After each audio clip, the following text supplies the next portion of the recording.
नमस्कार बच्चों। MA final group B और आज हम पढ़ रहे हैं फतेहपुर सीकरी।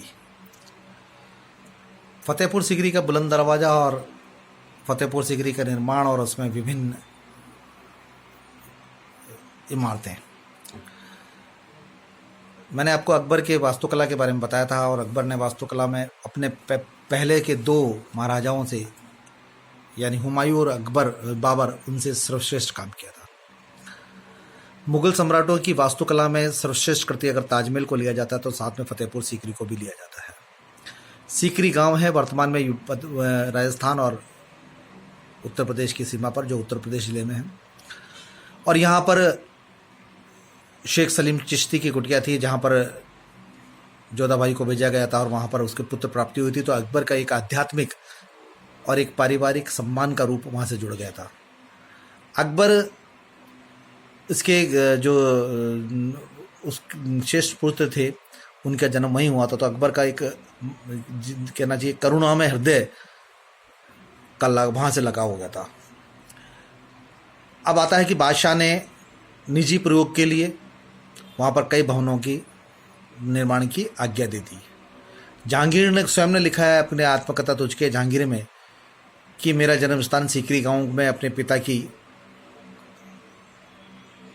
और सीकरी गांव को मेरे पिता ने बड़ा सौभाग्यपूर्ण समझा है और उसको बहुत लक्की माना है और शेख सलीम के आशीर्वाद से हुआ। और वहाँ पर प्रारंभिक जीवन उसका भी हुआ। 12-13 वर्षों में ये सीकरी गांव जो उजाड़ जंगल था वो विशाल भवनों में, महलों में, परांगणों में, मस्जिदों में और एक कहना चाहिए सुंदर वास्तुकला में परिवर्तित हो गया।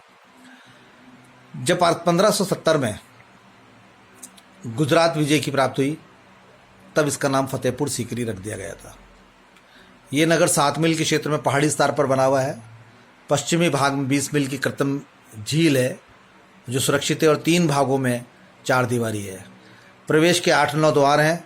आगरा द्वार हो सकता है, दिल्ली द्वार है, अजमेर द्वार है, धौलपुर द्वार है, ग्वालियर द्वार है, जहाँ से विभिन्न राजमार्ग निकलते हैं।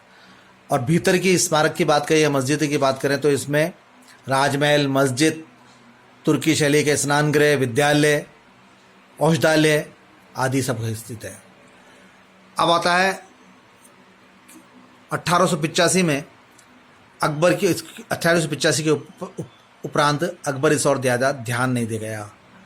फतेह सीकरी के जन्मदाता तथा उत्तराधिकारियों की अगर बात करें, ये उपेक्षित नगरी के विषय में लिखा भी गया है कि ये इस पर जनसाधारणशाही परिवार कर्मचारियों से भरी हुई नगरी बाद में धीरे धीरे उजाड़ और निर्जन दिखाई देने लगी।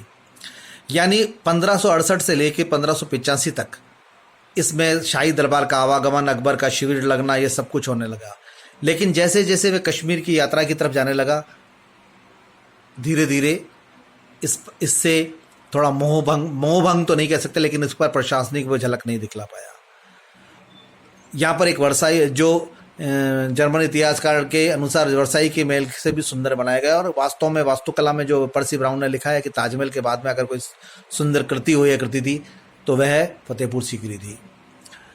अब अकबर का जो कहना चाहिए सर्वोत्त काल्पनिक जो उसका एक मन का विचार था उसका था। इसकी इमारतों में सम्राट के व्यवहारिक दृष्टिकोण, कलात्मक रुचि का परिचय मिलता है। इसको देखने को मिलता है कि आर्थिक सीमाएं तथा सम्राट की विशाल योजना में कितना कोई भी जो है अवरोध नहीं था या नहीं उनमें विरोधाभास नहीं था। आगे चलकर हम देखते हैं कि यहाँ पर जो दहसाला प्रबंध हुआ, सब कुछ उसकी सारी व्यवस्थाएं यहाँ पर हुई। और इबादत खाने की भी बात करते हैं हम, पूजा गृह की भी बात करते हैं तो वो भी था। तो ये सब कुछ लिया। और स्मिथ ने फतेहपुर सीकरी को